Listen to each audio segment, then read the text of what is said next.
If you've gone to the pharmacy to pick up a prescription lately, you may have noticed longer lines and less workers.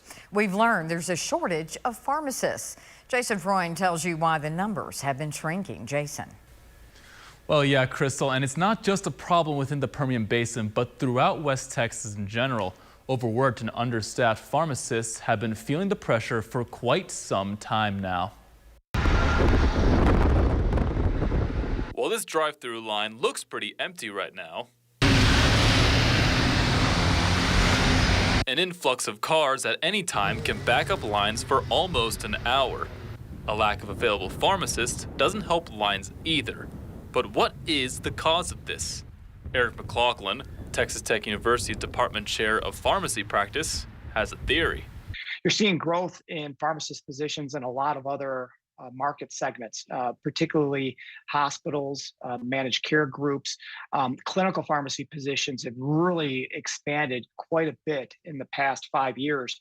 And in fact, a recent report showed that clinical positions, actually new clinical job postings outpaced community positions, I think for the first time ever. Metrics imposed by local pharmacies have led to increased workloads.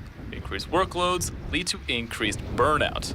Chains have tried to increase their staff by ridding themselves of metrics and offering bonuses to technicians. What I mean by getting rid of metrics, these are kind of like the work-based metrics that are imposed. I think a lot of pharmacies are also trying to, increase their staffing to really try to cope with some of this increased workload that we're seeing.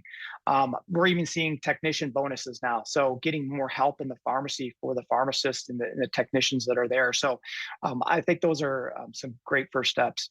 But if the number of pharmacists continue to remain low, health risks may continue to tick upwards. Pharmacists really play a critical role in the healthcare system for the ability for patients to get their prescriptions.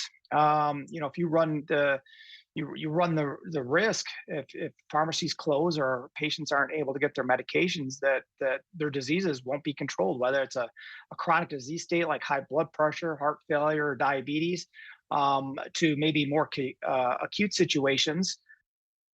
Some short-term solutions that have been proposed are higher signing bonuses, with some pharmacists receiving sign-up bonuses of up to $75,000. But longer-term solutions would require more systemic changes. Crystal?